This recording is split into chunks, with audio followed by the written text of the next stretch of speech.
Okay, we'll start it here, and anyone who joined afterwards can jump on when they can. Thanks to everyone for making it to today's webinar with Yorhub. Just as a very quick, if I just work out how to do sharing, probably would help if I put things into presentation mode. So if I do.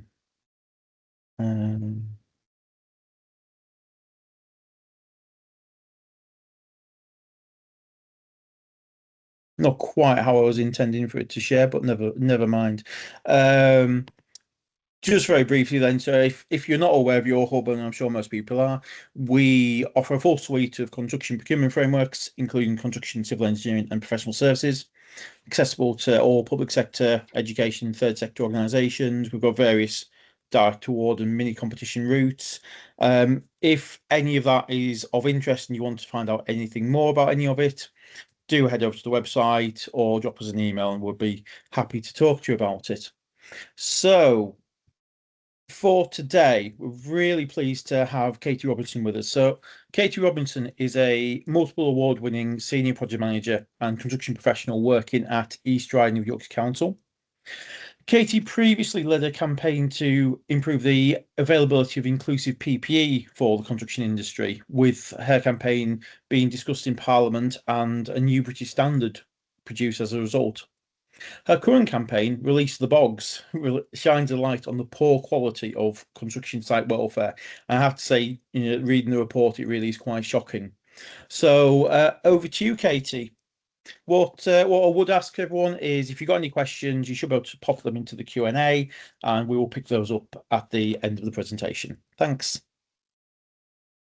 Brilliant. Thanks, Mike. I'm hoping my slides have come up on screen. Give me who's nodding. I'll take that as a yes. Hi, everyone. As Mike mentioned, my name is Katy, and I'm here to talk to you today about my current campaign, which is Release the Bogs. So a quick agenda of what we'll go through. First, we kind of more of an introduction to myself, looking into what the problem is and kind of why I decided to campaign on this topic. Looking at the key interpretations and findings from the research, and then looking at some recommendations that hopefully people can take into their own organisations as well. I'll have some resources at the end which will help with that, and then finally we will finish as a Q&A. So as an introduction, I've worked in construction for about 9 years, predominantly working for East Riding Yorkshire Council for the last 6, but I did come into the industry initially working in the private sector for a civil engineering company. I did a quantity surveying apprenticeship. And in terms of how did the campaign start, as Mike mentioned, I previously did the PPE campaign, and as of, I think it was about September time last year, we published our British standard for inclusive PPE, and that essentially marked the end of the PPE campaign in that form. It achieved what we set out to do, and actually achieved a lot more than what we set out to do initially, which led me to think to what other issues I could kind of dedicate time towards. And with my campaigns, I like to have something that I've personally experienced with. I find that it really helps with, motivating me to make a change because it's something I've, been through personally. And I also think it helps to kind of make the subject more personable and relatable. If I was talking about something that I hadn't experienced, maybe it would be something different. But site toilets are certainly something that I have seen the best and the worst of in my time in industry. And even from, speaking to other workers out on site, it is clearly an issue that I wouldn't say it hasn't been talked about, because it certainly has been. But in terms of a dedicated research report, from what I can gather, this is the first one. So in terms of the problem, we could look at the problem by one of the main statistics, which is that a lot of sites actually don't have any toilet provision at all, despite it being a legal requirement. So you'll find a lot of the findings that we've got highlight that there's an issue. There's kind of two separate issues. So your first issue is that the minimum standards are not being met, but the separate issue is that actually those minimum standards need to be raised. So with toilet provision, toilets are required on site, whereas only 60% of men report always having access to toilets on site, compared to 9% of women. I think both of those numbers are really shocking statistics. You know, a lot of sites will provide you know, maybe unisex toilets, and that means that women will have their own, which is perhaps the reason that the women's number is so low. But actually, if you look at the men's toilets, if you know, men take up the vast majority of our industry, we're a very male populated industry, and if 60% of them, so you know, just over half are always having provision, that means that just under half are not, and that's possibly one of the more shocking statistics within this research. But that's not the only problem. There's, you know, a number of photos here that I've put of sites either that I've taken myself or that people have submitted to me. The problem is very different for kind of men and women. Men's toilets typically are available, although maybe not, you know, 40% of the time. But it's the condition of the men's toilets that seems to be a problem. Whereas the women's, there's obviously the issue with them being provided, but when they are provided, it's quite a common scene. And I imagine there's, you know, other women listening. I'm sure a lot of you, if you've been out on site, you'll go into a toilet and it sometimes does resemble a storeroom better than a toilet itself. But in terms of the specific issues within that, we're talking about toilets that are locked. These are predominantly the women's toilets that get locked, and they will have a key on site that the women have to go and find. However, this key can get lost. And I've been on sites where I've asked the site manager, where's your key to the women's toilet? And they've said, oh yeah, we lost that ages ago. Sorry, we don't get any women on site, so it never became a problem until now. Another one kind of linked to that is that the key holder is inaccessible. So, you know, if the key is actually kept with a person, with the site manager, they might not always be on site. They might be on annual leave, which means that essentially you can't get into the toilet whatsoever. Toilets are often poorly maintained, full of clutter and used as storage, as you can see on the photos. Inaccessible, as I mentioned in the previous slide, sometimes they're not even provided at all. No sanitary bin, and often in poor and unhygienic condition. Haven't photographed these well, I don't think anyone would want to say that after just having their lunch. But it is worth noting that 84% of women found that their toilets were inaccessible, whether that be that the key holder themselves were inaccessible or that they were physically inaccessible in terms of like the clutter or the stored items there in the way. I've got some quotes from the research. So a lot of the research that has been kind of been seen, a lot of it's based on the statistics, whereas actually I think the qualitative research, which we'll get to in the next slide, is the one that really tells the story. So I've got some examples from people kind of describing the problem on site. The men's toilets were closed due to vandalism, where someone had smeared fecal matter all over the walls and seats. Someone described the gents as a war zone. Someone described it as dense, hot sewage, stench, cramped, smeared surfaces, one of the darkest places I've ever had to step into for welfare. Someone said that racist graffiti was always on the walls and it was never cleaned. And someone said, kind of as we'd linked to before, trying to find the sole key holder for the women's toilets. This person had Crohn's disease, so they really desperately needed to get to the toilet. The sole key holder, or the sole key, should I say, was in the site manager's car, and they were on annual leave. So this person had no provision on site, unfortunately. Now, the next slide, I will warn you, there's some not necessarily graphic descriptions, but certainly something that I found really moving. It took me months longer to do this research than what I thought. One, because of the sheer amount of people that responded to the survey, which was absolutely brilliant, but also because of how much of a mental toll it put on me, to be honest. And I didn't realize that this was so big of an issue. For me, it was an inconvenience thing. It was being a bit annoyed on site that maybe I wouldn't get access to the women's toilet and I'd have to go and I'd have to leave site to go to a McDonald's or something like that. When actually for a lot of people, especially those with additional needs, it is a lot worse than certainly things I've experienced. So I'll put some, well, there's 11 examples on screen of some of the most, I'd say most moving consequences of poor provision and condition on site. I think in terms of putting it in perspective, we had, obviously this is 11 responses, we had over 600. So you can imagine that a lot of these experiences were not unique. There was a number of people who, had unfortunately wet themselves on site because there wasn't a toilet. People had dehydration, and that led to kidney stones and UTIs. And, even the thing where someone had said that they reported it and they were fired, that was seen multiple times as well. And there's the bottom one on the right there, where a group of workers had no facilities at all. They had a bucket in the van. I've heard this from guys on site saying that they've had to do that previously.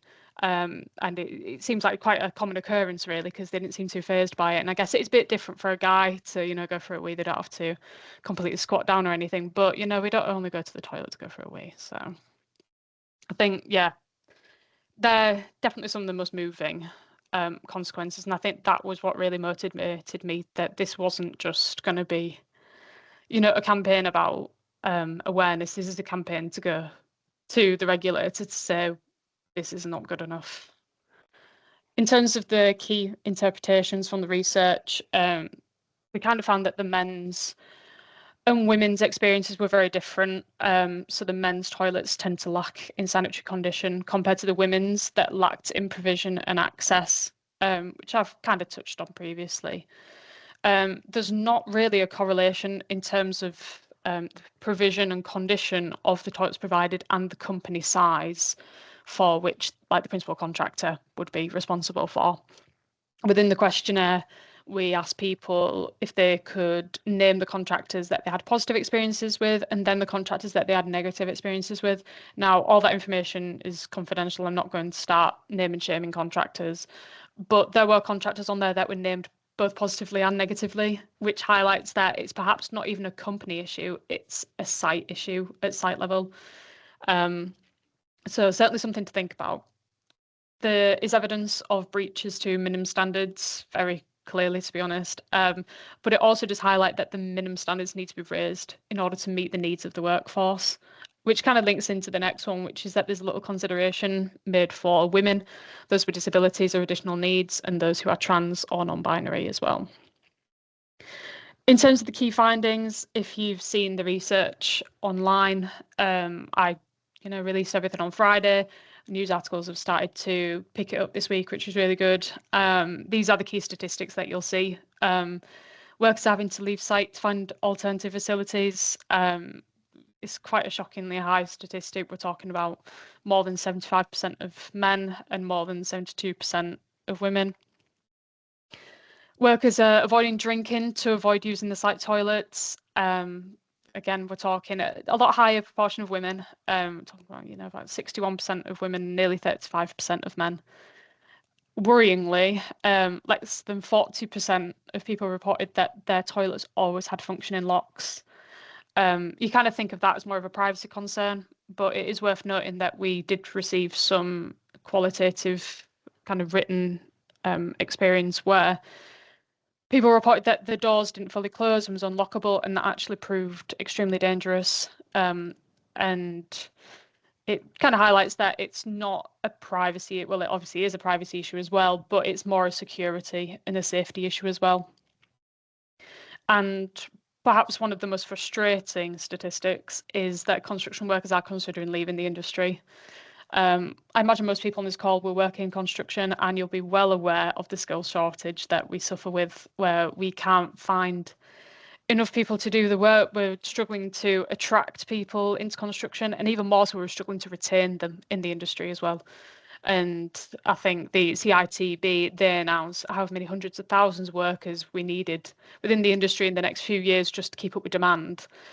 We're going to find it really tricky to meet that if we can address the retention issue in construction, where just because of poor welfare, we've got 10% of women and 8% of men considering leaving the industry, which is frustrating because welfare is a really easy thing to provide.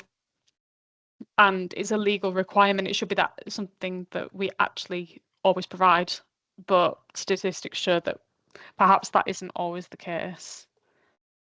In terms of the key recommendations, I will make a note that this is a work in progress. I have a number of meetings booked with the HSE, Cognac, the Construction Leadership Council, and lots of other groups because I want to push for more detailed requirements for site welfare. And I will be welcoming input from people in terms of what they would expect on site for those kind of minimum standards that need to be raised. But I have put recommendations on here for, clients and consultants such as myself, contractors, and I'm kind of thinking that it's more principal contractors who would be responsible for the welfare on site, health and safety inspectors, and then of course the regulator at the end. So for people such as, myself and Mike, people who work for councils, people who work for procurement frameworks, what can we do to make things better on site? And I do think we're in quite a privileged position as being a client. We have the authority to go onto site and actually say to a principal contractor, that's not good enough. Whereas I think maybe the supply chain would have maybe not less of an input, but less would it actually happen. Whereas I think if it comes from a client, it's a very different approach. For us, it would be putting specific requirements for welfare into construction contracts, requiring sites to be registered with the Considerate Constructor scheme. This is something we saw within our research that actually a lot of people responded saying that if a site was registered with CCS, then it very typically had very good provision on site and that provision was very good condition. So it is a really easy way to do it. And kind of that third party auditor that comes to site and checks to make sure that everything is compliant as well. And the Considerate Constructor scheme has higher standards than what the HSE offers. They're more of a kind of a best practice organisation as well. Addressing the inadequate provision and condition with the main contractor. Again, that kind of goes back to what I was saying about you have a bit more sway as a client. And I think if you can use that position, that privilege to actually make things better for the whole supply chain on site, it's absolutely worth doing. For contractors, especially principal contractors, I think the number one thing is to ensure that actually your sites have adequate provision and condition of toilets on site. It seems like a really simple one, doesn't it? Put systems in place for regular maintenance and ensure ease of accessibility as well. Ensure that things like sanitary disposal, period products, toilet brushes, hooks, and mirrors are all provided. Now, all of these set period products are actually required by the HSE. It's not that clear because it's kind of delved deep within their guidance documents. And if I'm honest, I don't know how many people will read those guidance documents to the extent that I have. But things like toilet brushes seems really obvious. Especially when we saw in the research, people were complaining, saying, well, I don't know why people can't clean up after themselves. But actually, if there's no toilet brushes, I don't really know how people are expected to do that. So it could, it's something that you could provide on your sites, and actually that can help maintain them better. Hooks are, for especially in winter when you're wearing PPE and you've got big coats on, things like that, you want to go to the toilet, especially for women. And, people have periods, trying to change period products when you've got about 500 layers on is really difficult. Mirrors, now, I don't want this to be taken the way of like, oh, so, people can check their makeup, check their hair and things like that. I'm more thinking of this for people who have additional needs, who, maybe need to inject and they need to check that, they're injecting the right region, things like that.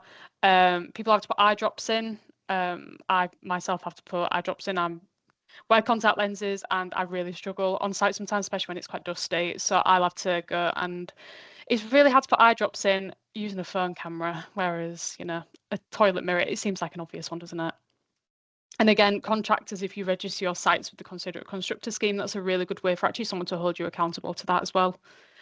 Health and safety inspectors, again, you're kind of at a similar kind of way that the clients can work, they can turn around to a contractor and say, that's not acceptable. And I think you're in a really good position to help with this, ensuring that site welfare is reviewed during site inspections, including, it sounds really silly, but including the female toilets. I've had inspectors on site and they'll always send me the health and safety report and they'll, have photos of everything that they've checked. And they'll always take photos of the men's toilets, but they will not take any of the women's. And I'm always like, unless there's someone using it, which I understand, but why are we only inspecting the men's? Are we actually not inspecting the women's? Because from speaking to some health and safety inspectors, that does seem to be the case. And then I mentioned previously about the issue of cubicle locks not working. I think that's a really good opportunity to actually check that they are working is through a health and safety inspector, and the supply of consumables as well. And making sure that, like clients, you can address inadequate provision and condition with the main contractor on site. And then in terms of the regulator, as well as stricter enforcement, or actually more enforcement on the existing standards, we'd really like to raise the standard for toilets on construction sites. So that would be sanitary disposal in all facilities. This was changed in, I think, 2022, 2023. Previously, there was no requirement for this, which seems bizarre, doesn't it? And currently it's only required in female facilities, when actually I think it should be required if you have toilets on site, you should be providing it full stop no matter who's going to be using it, because there's underlying conditions that people will need this disposal facility that I think it should be provided. Requirement for a cleaning schedule, this one seems like a really simple one as well, but again, that can hold teams accountable to actually doing it. And I've mentioned previously toilet brushes, hooks, and mirrors in all facilities. Period products, free or chargeable in all facilities. This is something that the Consider It Constructor scheme asks for, and it's something that I'd really like to see on site toilets. There's quite easy ways of providing this. I've had site managers speak to me previously who they've kind of asked in like a really polite way of like, we've sorted all this stuff out on site, but we don't know what do we put in. Do you want tampons? Do you want pads? We don't know. That's completely fine. I think for a start, actually, site managers asking the question is fantastic. It creates that open dialogue where, and typically, site managers and men, they might not actually fully understand what needs to be provided, and that's absolutely fine. And within the recommendations in a couple of slides, we will, provide some really easy, a list of companies that will help you provide this provision really simply. And it's something that I'd like to see not just in construction site toilets. I'd like it to be mandated on all workplace toilets. That is, it's a mission that I'm on with the HSE, but we'll see how we get with that. One question we did ask of people was, what is the ideal toilet? Obviously, we've spent a lot of time talking about the negative side, but actually what were people saying that they really appreciated? And a lot of people said they really appreciated, it seems really obvious, sanitary bin, toilet brush, period products, toilets that meet and exceed the minimum standards, toilets that are accessible, that are clean and maintained, ease of access, essentially as you'd expect in any other work environment. Now, I always think your site toilets, the only difference that they should be compared to your office toilets in terms of like in a big building somewhere, is that it's probably more mud on a site than there is in an office. But that would just require more cleaning. But realistically, it can be done. Some contractors do it really well. Some sites do it really well. That should be the standard across the industry. It shouldn't just be seen as best practice to provide this level of provision. This should be what all sites have.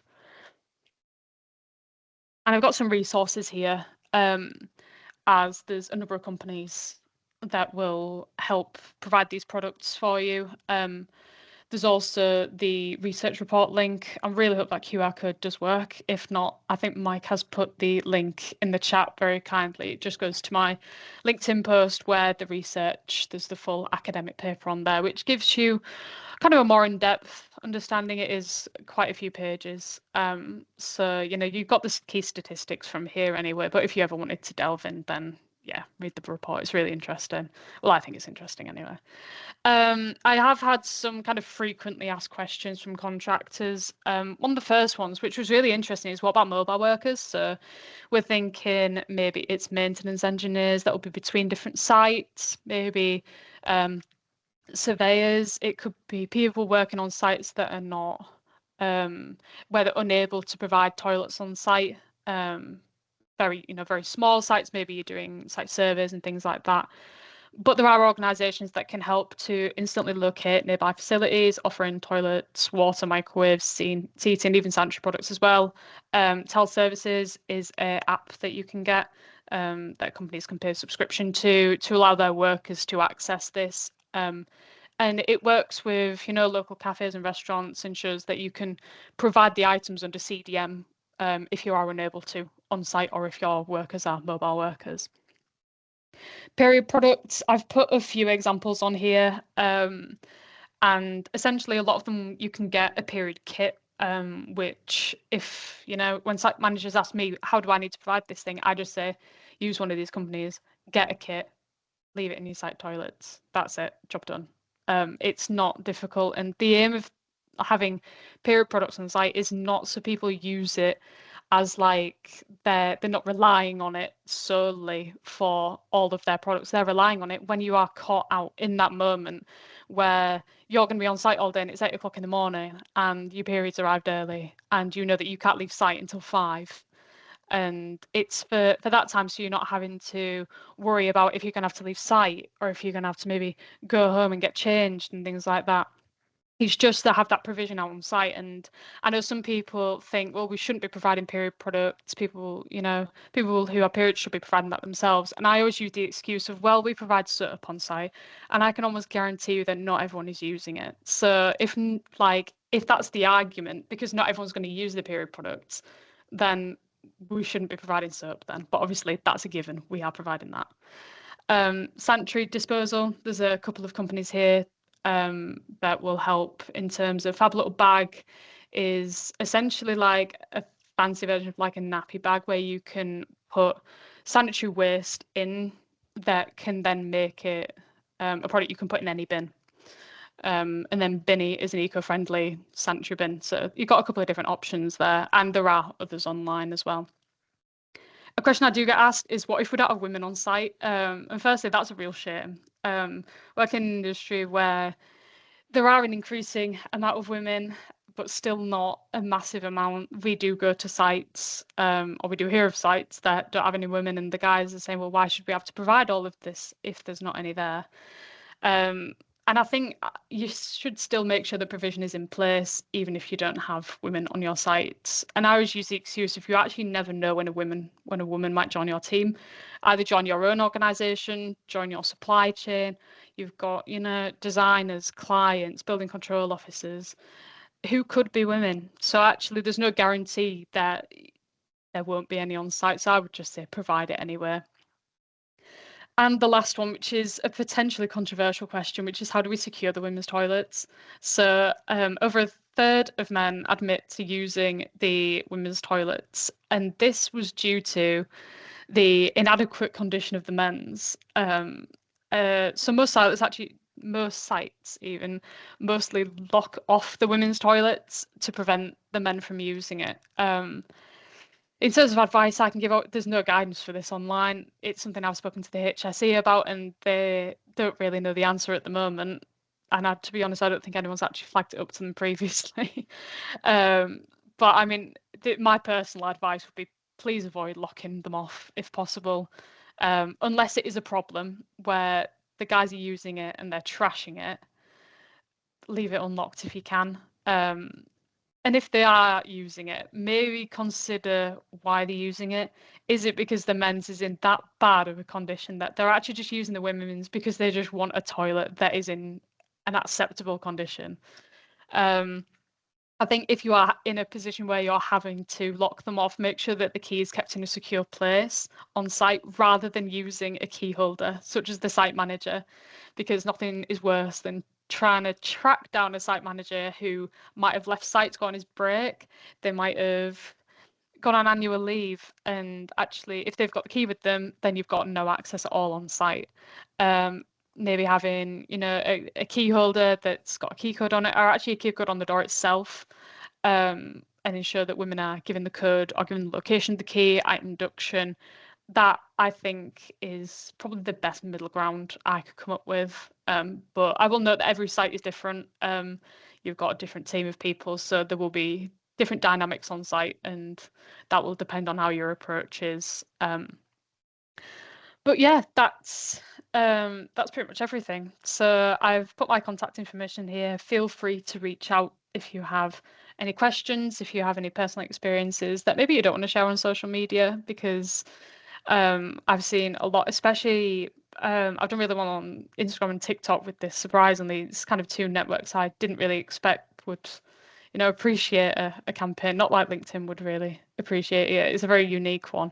But I've had so many people come through personal experiences, and it really makes you appreciate the scale of this problem. And a lot of people, especially with the survey, I've had messages since from people who, and the survey was fully anonymous, who have said, I'm really glad you've published this research. My experiences, it's nice to be able to hide within your research, because it's maybe a personal experience that you wouldn't want to share or you can't share.